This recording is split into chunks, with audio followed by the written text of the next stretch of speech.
네, 윤석열 대통령이 탄핵 심판정에 직접 나와 당당하게 소신껏 입장을 밝힐 것이라는 입장이 측근을 통해 전해졌습니다. 수사기관의 소환 조사에 응하는 대신 국민을 상대로 장외 변론을 시작한 모양새인데요. 앞으로 어떻게 전개될지 김광삼 변호사와 짚어보겠습니다. 어서 오십시오. 어서 오십시오. 네, 안녕하세요. 네, 자 대통령이 법정에서 소신껏 입장을 밝힐 것이다. 석동현 변호사가 어제 밝힌 그런 부분인데 만약에 직접 변론에 나서면은 헌정사상 처음으로 이제 탄핵 심판정에 나서는 첫 대통령이 되는 거죠. 네, 그런데 지금 이제 박근혜 전 대통령 때는 박근혜 전 대통령이 직접 변론하지 않았어요. 네. 그런데 윤 대통령은 일단은 뭐 검찰총장 출신이잖아요. 이제 법조인 출신이니까 이제 본인이 직접 변론을 하겠다는 거고, 이제 직접 변론을 하려고 하면 자기의 어떤 행위에 대한 정당성에 대해서 확신이 있어야 하거든요. 예. 네. 그러면 윤 대통령은 자기의 어떤 비상계엄 선포가 고도의 정치 행위고 통치 행위 때문에 이건 내란죄가 되지 않고 국헌문란을 목적으로 한 것이 아니다. 이거에 굉장히 확신을 가지고 있는 것 같아요. 예. 그래서 그 의사가 지금 변호사도 얘기하다시피 변호사보다도 더욱더 확신적이라는 거 아닙니까?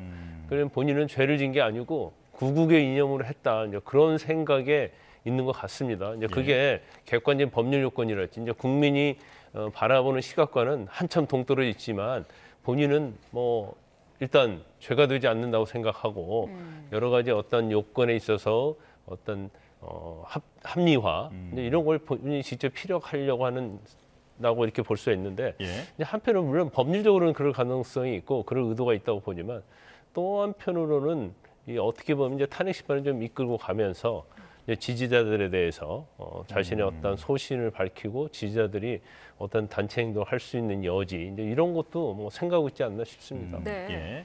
자, 지금 대통령 측은 적법 절차 원리를 언급하면서 수사 당국이 이곳저곳에서 다 부르고 있다. 이중소환 문제를 지적하고 있습니다. 이게 향후 나중에 어떤 법적 다툼에서 변론으로 작용할 부분도 있을까요?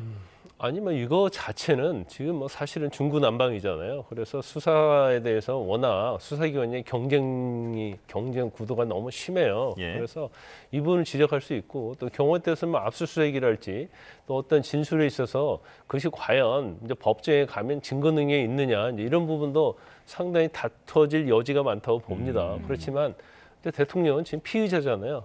피의자가 뭐 그거에 대해서 물론 뭐 불만을 토로할 수는 있지만 본인이 오히려 뭐 선택의 여지가 있는 거죠. 어느 기관이 자기가 가서 조사받는 게 뭐 오히려 유리할지 불리할지 이제 그런 걸 판단할 수 있는 여지는 있어요. 그런데 네. 뭐 이 수사 자체가 일원화되면 좋겠죠. 그런데 지금 이 수사 자체를 통합할 수 있는 법의 어떤 강제 규정도 없어요. 그러니까 사실 이 내란죄랄지 지금 문제되는 비상계엄과 관련해서는 가장 이제 우두머리가 피의자 윤 대통령이기 때문에 윤 대통령의 어떤 신병 확보에 있어서 어느 기관이 하느냐에 따라서 이 수사의 주도권이 이제 판가름 나기 때문에 네. 특히 이제 뭐 제가 볼 때는 거의 중요한 임무 종사자들, 전 국방장관이랄지 방첩사령관이랄지 수도방위사령관이랄지 뭐 이런 사람들이 다 구속이 됐지 않습니까? 신병이 확보됐기 때문에 네. 이제 대통령 한 명 남아 있는 거예요. 그래서 대통령이 한 명에 대해서 어떻게 이제 강제 수사를 하느냐, 누가 먼저 하느냐 이제 그 싸움을 하고 있는 거죠. 네.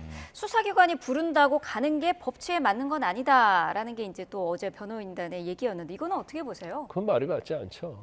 지금 내란죄 혐의를 받고 있잖아요. 네. 그러면 수사기관에서는 죄가 된다고 생각하고 수사하는 거 아닙니까? 그 여러 가지 법률 요건에 보면 죄가 될 가능성이 커요. 근데 만약에 본인이 내란죄가 아니다고 생각을 하고 그런 주장을 하겠다고 하면 네. 검찰이든 경찰이든 나가서 이건 내란죄가 아니고 고도의 정치 행위니까 통치 행위다. 그거 나는 반국가 세력을 척결하기 위해서 어쩔 수 없었다. 그런 주장해야 하는 거 아니에요? 예. 그럼 당연히 대통령이기 때문에 수사기관이 부르면 나가서 억울하다면 소명을 해야 하는 거고 네. 죄가 있다면 인정을 해야 하는 거고 그런 건데 저런 취지의 변호인의 말은 전혀 말이 맞지 않다 저는 그렇게 봅니다. 네. 예, 자 김용현 전 국방부 장관도 지금 입장문이 나왔는데 원문 그대로 보면 이번 비상계엄에는 국회의 국헌문란과 내란에 준하는 폐악질의 경종을 울리고 그리고 부정선거 의혹을 해소하기 위한 대통령의 소중한 뜻이 담겨 있다. 이렇게 밝혔는데 지금 윤석열 대통령의 논리와 거의 동일하다고 보면 되겠죠. 전 이제 자신들의 생각이죠.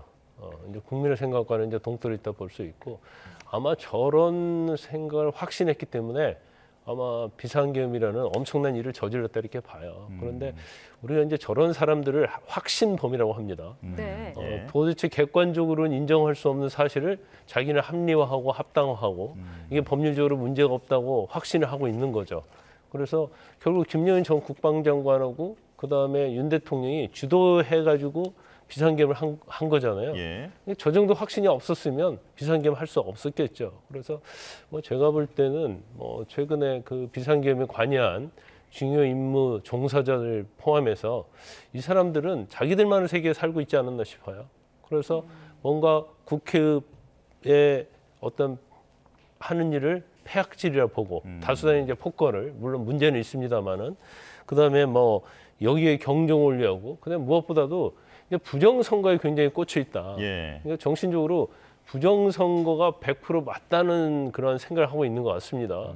이제 그러다 보니까 계속 이제 선관위에 문제를 제기하고 선관위에 대해서도 어떤 계엄령을 선포한 다음에 이제 조치를 하고 부정선거에 대한 어떤 증거를 수집해서 이걸 국민들에 보여주려고 하는 이제 그런 의도가 담겨졌다고 봐요. 그래서 굉장히 어떤 사고가 경도돼 있기 때문에 사실 이제 정치적 리더랄지 뭐 대통령도 마찬가지고 국방장관도 마찬가지죠. 저렇게 사고가 경도돼 있을 때 어떤 위험성 이런 것들이 비상계엄을 통해서 나타난 것이다. 저는 그렇게 봅니다. 예. 네. 홍준표 대구시장 검사 출신인데 윤 대통령 혐의에 대해서 내란죄는 아니다. 직권남용 정도다. 이렇게 언급을 했습니다. 여기에 대해서는 어떤 근데 의견이신가요? 본인도 법률가였잖아요. 본인이 뭐 그렇게 판단할 수는 있죠. 근데 이분이 워낙 오락가락해서 뭐 용병 얘기했다가 뭐 용병 얘기해가지고 두 명이 저 한동훈 대표하고 윤석열 대통령에서 많이 비판했잖아요. 전에 근데 윤 대통령 뭐 관제에 가가지고 밥도 먹고 술도 먹고 그때는 굉장히 윤 대통령을 칭송하고 한동훈 대표를 비판했죠. 근데 저런 식의 말이 모르겠어요. 이 보수의 일부 세력에게는 굉장히 단비 같은 얘기일지 모르겠지만 저건 더군다나 본인이 대통령을 또 꿈꾸는 사람 아닙니까? 그런데 아주 위험한 발언을 하고 있다 저는 그렇게 봅니다. 예.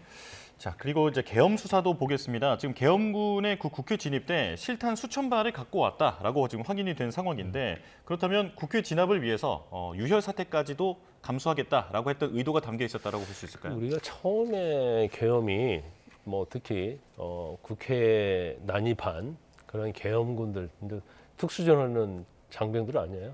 보면 굉장히 엉성하다 얘기했는데 사실 말을 듣지 않아서 겉에 보기에 엉성했지 지금 나오는 내용을 보면 굉장히 치밀하게 계엄을 계획했다 이렇게 볼 수밖에 없어요. 네. 더군다나 뭐 경찰 수뇌부 2명도 안가에 불러가지고 또 3시간 전에 뭐 지시사항도 전달하고 그리고 이제까지 대통령도 마찬가지죠.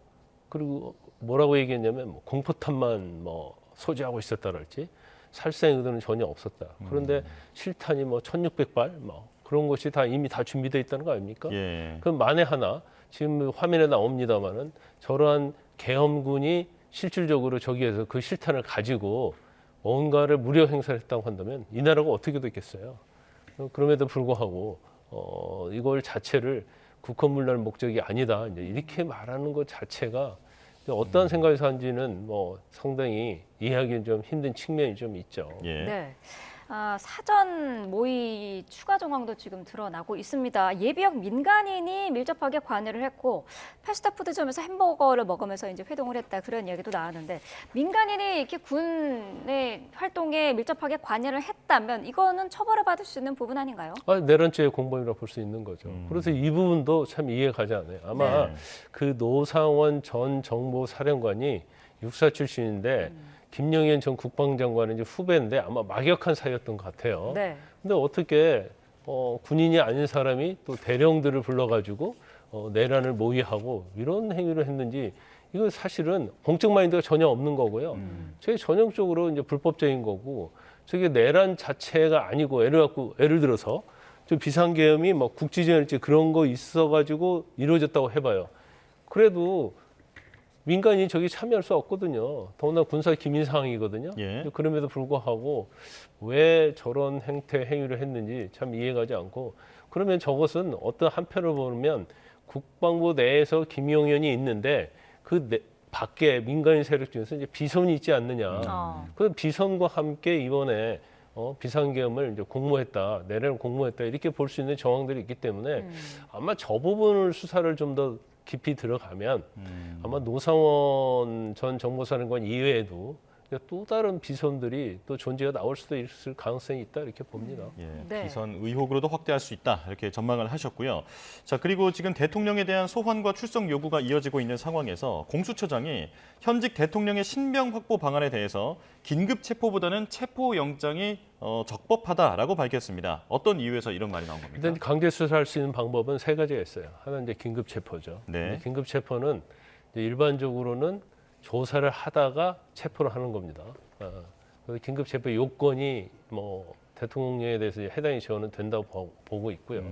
그러면 대통령은 그 사실을 알기 때문에, 그럴 가능성을 알기 때문에 지금 검찰이든 경찰이든 공조수사본부든 간에 거기에 소환에 응하지 않는 거예요. 조사받다가 체포될 수 있다라는 근데 말씀이시죠. 예. 그러면 일단 대통령을 조사해야지 그 다음 단계로 나가야 하는 거 아니에요.